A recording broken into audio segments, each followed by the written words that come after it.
first, before we get into your lawn care habits, congratulations on getting into the Cardinal Hall of Fame. My lobbying efforts on your behalf paid off, so I should get a lot of the credit. No, just your thoughts on getting into this Cardinal Hall of Fame. So many great folks that have the red jackets already. You're going to get one. What does that mean to you? Obviously, you guys know how much I appreciated my time in St. Louis and being a St. Louis Cardinal. And when you get traded over there and you get a chance to play there, you appreciate how special it is. But to end up getting a chance to play there for 7, almost 8 years, and then obviously play well enough to get a chance to be inducted into the St. Louis Cardinals Hall of Fame is an incredible honor and something that I'm excited about in August of being part of the festivities. But it really is truly an honor to be part of such an amazing group of ball players and people. I'm grateful for my time there. I'm grateful for all the people that we met through the organization and through the city and through Homers for Health. And ultimately, just the 8 years that we spent there was a great time. And I'm just grateful. I'm really excited about coming there and enjoying that opportunity. When you put that red jacket on and then make the speech, where you're probably going to thank me, do you anticipate getting emotional? I mean, we saw at the very end of your tenure with the Cardinals some of the greatest, most emotional moments a Cardinal fan could witness. Do you anticipate you'll be emotional? I don't. I hope not. I don't anticipate. I don't anticipate it, Jim. I can't guarantee it. But if you get up there and we start reminiscing about some of our classic interviews, and you start asking some of your dumb questions, and I start giving you some of my dumb answers, you never know what'll happen. So, Matt, how did you get the news? And Kat just asked you about being emotional potentially for your speech. Were you emotional at all when you got the news? How did you get the news? And did you think you were going to get in this year? Because we did, and it was a good class, but we thought you were going to get in. So were you kind of expecting to make it this year? I really had no expectations. I mean, obviously there's a lot of great candidates, but I had talked to a few people that are pretty closely tied to the organization, besides Jim, that had a pretty good idea that I had a good chance. I actually got the information from Mr. DeWitt. I had been given a heads up that Mr. DeWitt would be calling me, and so I assumed he wasn't calling me to tell me that I wasn't in. So when they said Mr. DeWitt's going to be calling me, I had a pretty good idea. But then when Bill called me and told me that I was in, obviously very excited. Wanted to share with my family. It was several weeks before the announcement, so I had to keep it kind of on the down low, and just he told me, to keep it close to the family. So I got a chance to share with my wife and kids and my brother and his family and my mom and dad. So I was able to enjoy that, and we celebrated a little bit, and it was exciting. It wasn't overly emotional way to find out, just because I'd kind of heard that he'd be trying to call me, and so I'd figured that's probably why he was calling me, and so just kind of talked a little bit about what this will look like, and so I'm excited. I'm excited to spend a few days in St. Louis this year. We got a couple other things going on up there, so always look forward to getting back to St. Louis, and so that's kind of how it went down. I think it has almost become cliche. People like, sea of red. They love St. Louis so much, but we've seen it with the Blues and the Cardinals that a player comes here and they find it so at home here in St. Louis that they want to stay, or at the very least continue to have a relationship with the city of St. Louis. What was it like for you as a player? And you've done so much for charity here, and you want to keep that. What is it about St. Louis that you think that keeps players connected with the city even when their playing days are over?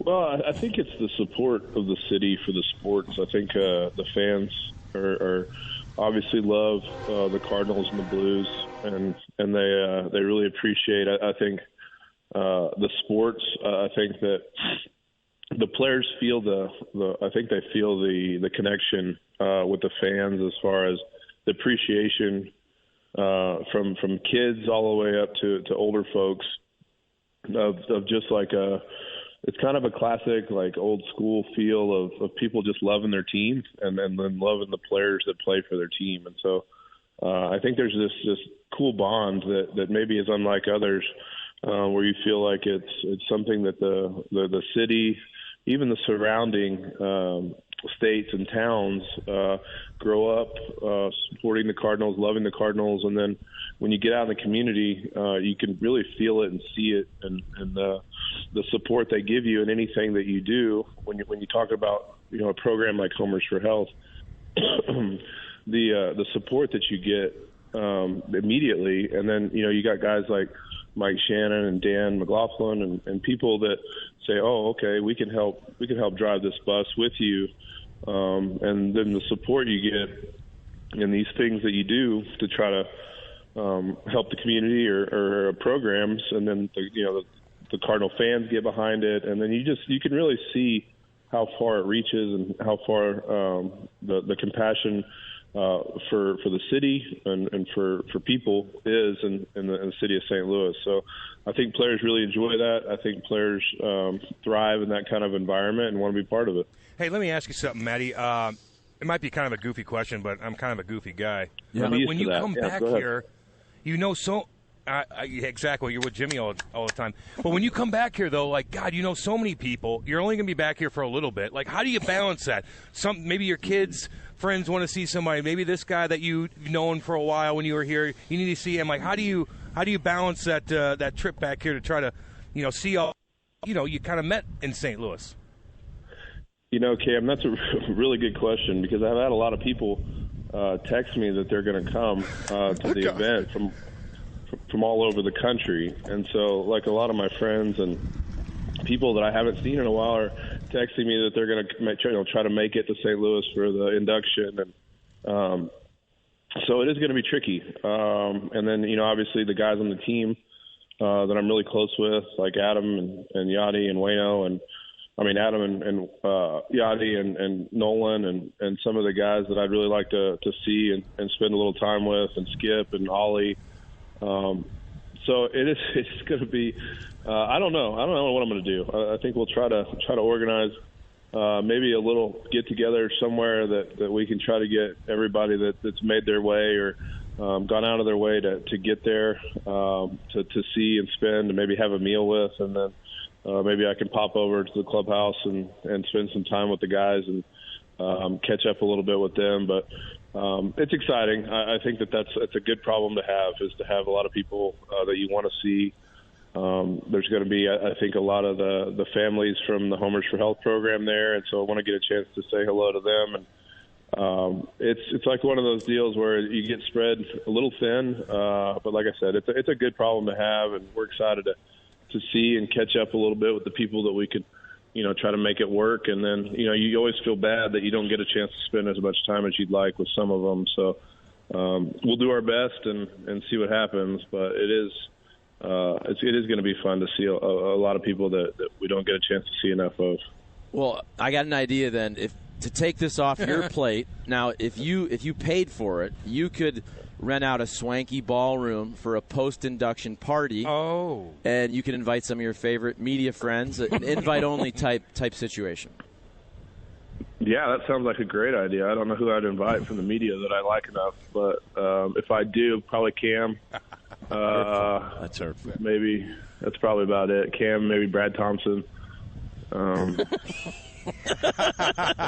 That hurts. I'm just kidding. That's hurtful. You guys can come. That's fair. That's fair. So, no, he's not. Nice. Okay, Cardinals. Big sweep of the Padres. Very impressive. Padres are a really good team. Cardinals are without a couple of starters, a couple of outfielders. I know they dropped the first game of this 5-game Cubs series, but what are you thinking of these birds? Yeah, so they've been playing. I think obviously when you got a guy like Goldie who's killing it right in the middle of your lineup, he's providing them with opportunities to score almost every time he comes up to bat. So you got a guy like Goldie who's really carrying the load right now, and then Nolan obviously had a 3-hit game the other day. But if he gets it going with Goldie, and you got some guys that are contributing, but they're just finding ways to win, which I think is the sign of a really good team. So, you hope that O'Neal's getting it right in AAA and getting healthy, and then Flaherty, there's kind of light at the end of the tunnel with him on the verge of making a rehab start. So there's like this kind of boost of energy and kind of reinforcements on the way, which I think guys can feel the excitement of potentially getting a guy like Jack Flaherty back in the rotation, and to go along with how well the rest of the rotation's pitched. The game that Adam pitched the other night was incredible. I mean, he looked like 28-year-old Adam Wainwright out there, striking out 10 and just dominating a pretty good lineup. So it's been fun to watch. Obviously Albert with the walk-off, sac fly, and they seem to have a really good energy and a really good kind of team vibe going, where they're doing whatever it takes to win, and everybody is chipping in. So I think it's going really well right now. I obviously, you don't want to lose to the Cubs, particularly, with this Cubs team, which is kind of subpar to what they're used to. But I think all in all, when you talk about, whatever June 2nd or whatever day it is, if you said that you would be, I think, what are they, 8 games over 500, and without Jack Flaherty and mostly Tyler O'Neal's has been kind of not playing well or out, I think you'd feel pretty good about that. And then hopefully when you get those guys back, it helps push to the next level, and you can kind of run down the Brewers, and so I think they're in a pretty good spot, all things considered. Before we let you go, first of all, thank you for jumping on with us. You got your hands full with your other job with Oklahoma State, right? You guys are in the postseason now, so what's going on with your current ball club, sir? We play tonight. We got Missouri State tonight. So they're the 4 seed. We're the 1 seed. And then we got Arkansas and Grand Canyon as the 2-3 seed. So we've got our hands full in a very competitive regional. So we've got a double elimination regional that starts tonight. And, if we're able to win this regional, we're a national seed. So we're the 7th national seed. So we would host the super regional next weekend if we're able to get out of this regional. And I think our regional's paired up with North Carolina. They're regional. So it's time to, it's the best time of the year for college baseball. I think the regionals probably starting up here in the next hour all over the country, and it's an exciting time. I mean, it's fun to watch these kids. You sort of think back to the fall when a lot of them got here, and it all leads to sort of this opportunity. So we're in a pretty good position as far as getting a chance to host a regional, but we've got our hands cut out, or our hands full with this group. Arkansas is a really talented team. Grand Canyon won 40 games, and Missouri State is playing really well right now. So it's not going to be easy, but it shouldn't be. And so I think we have a big game tonight, and if we're able to win, we play Arkansas tomorrow afternoon. Well, we appreciate you coming on when you're in the middle of the tournament. We appreciate it. Congratulations on getting into the Hall of Fame. And all of us at Hot Take Central are proud of you, and we're glad we could play such a major role in tipping the election in your favor. And good luck in the tournament. And I'll see you when you come here. Yeah, well, I appreciate it. Jim, are they going to let you anywhere near this event? Is this something that you get to be part of, or is this sort of kind of above your pay grade, out of your hands? Well, it might be above my pay grade, and I'll be honest, it's usually hot at those things, and I have other stuff to do. I will be front row at this thing trying to get you to cry. I promise you that. I will be front row. I might hold up pictures of that at bat that you homered through your tears. I want to see some tears. Yes. So, it want to be inside Cardinal Village? We don't know yet. TBA, I'm pushing for it to be outside in the blazing heat. Yes. Because I think that'll weaken you a little and make you and making you more susceptible to crying a little. Just squirt a few tears. That's all I want. Yeah, because you don't sweat at all in your suits in the middle of the summer, so you should be fine. I've seen that act. It's weird. No sweat glands. Thank you, Matt, and good luck. All right, guys. We'll see you guys. See you. See you. Congrats. See you, buddy.